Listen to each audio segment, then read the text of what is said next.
United, Carlos Baleba, and Liverpool.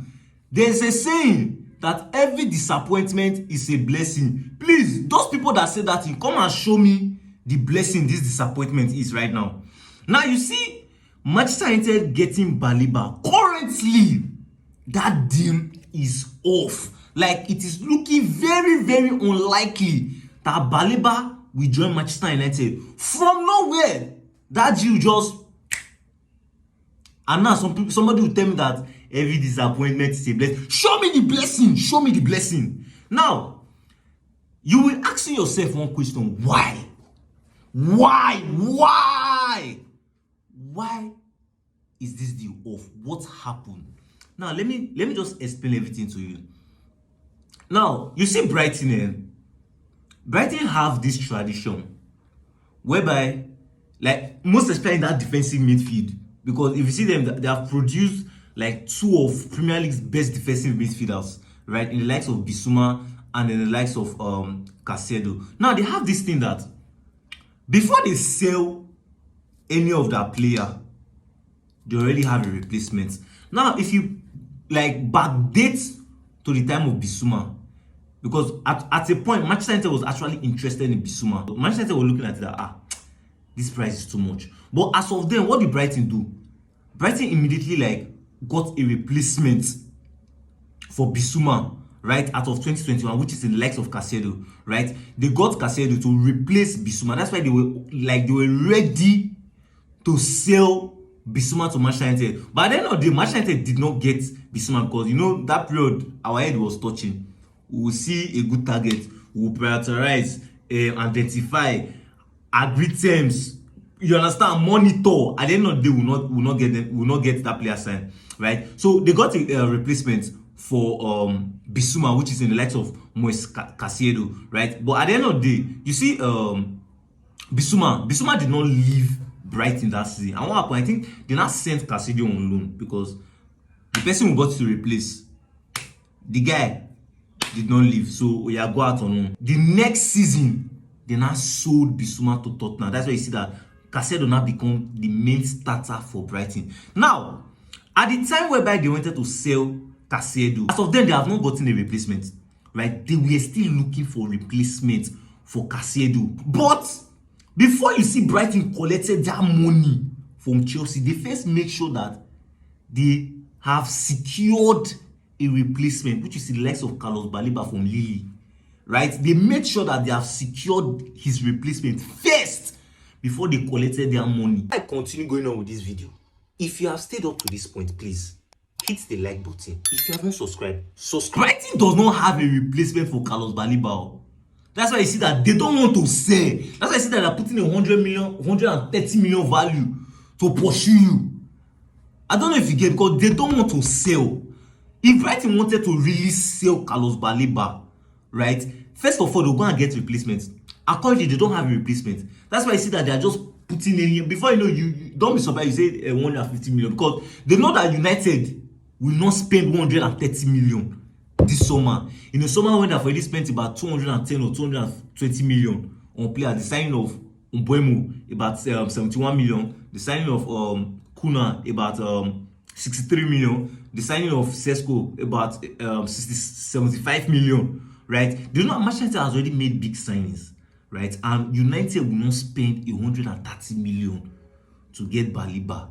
So that's why I say that they put it high. So that it will not look like if maybe they say, no, we don't want to sell. And then forget. So assuming Brighton has already like identified a replacement in like a pen, not just a replacement, like somebody that actually has the attributes, like data. You know, Brighton used to use all these data analysis and the rest. If they can, assuming they find someone that can actually do what Baleba is doing, or even better, or you understand, that are very, very similar. They could have sold him to Manchester United for about 85 million safe. That's the truth. They could have sold him to United 85 million, 90 million. Like, they could have compromised a bit and sold Baleba, right? But the fact that they didn't have a replacement, that's why you see that they did not sell to Manchester United. And Manchester United, on the other hand, they look at 130 million and say, we cannot spend 130 million for a defensive midfielder, whereby we already have Ungate there. we already have Kobe Mino there. And you know us, our first aim was that we will not pay stupidly for players, right? In our last video, I said something like that now, where I made my thoughts clear that come. Are you sure United, Sergeant Rakitic has said we will not be paying, overpaying for players? Are you sure we are not about making that the same mistake? I don't know if you get. So then Sergeant Rakitic looked at that. No. We can't pay this amount for this boy. Whereby we have Ngati there. We still have Casemiro for the season. We have Kobe Mino there. Then we have Sukukuni in the academy. We still have Toby Koila. According to now, they have even loaned Toby Koila. In as much as people will be saying, okay, United will get Baliba next season, I doubt that. Because you see this Toby Koila that was sent on loan to West Brom. If Toby Koila do well, you see the way Amad Diallo went on loan to Sunderland and performed, like bust Sunderland, like became the main man of Sunderland. If Toby Koila can just carry himself and go to West Brom and boss West Brom, maybe even give them promotion or maybe end in top 6 and be their most reliant midfielder.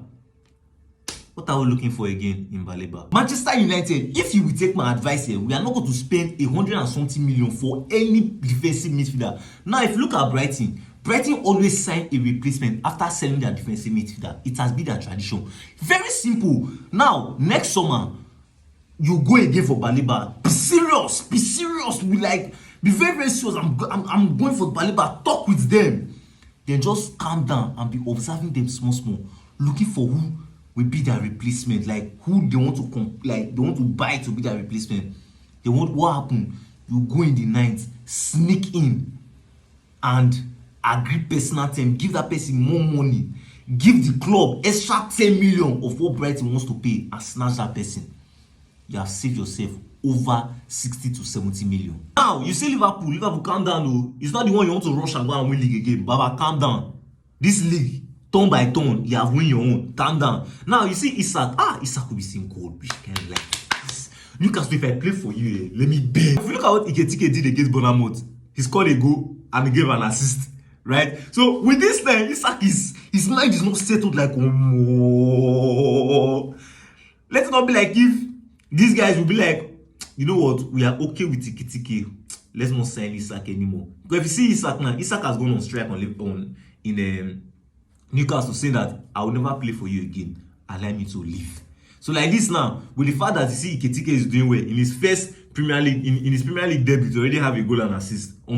This thing is currently worrying Isak in his head. If you've not still subscribed, kindly hit on the subscribe option. It's going to be on this part of your screen. Smash on the like button. Give this video a thumbs up. Stay tuned for our next updates, and you're watching Everything Football.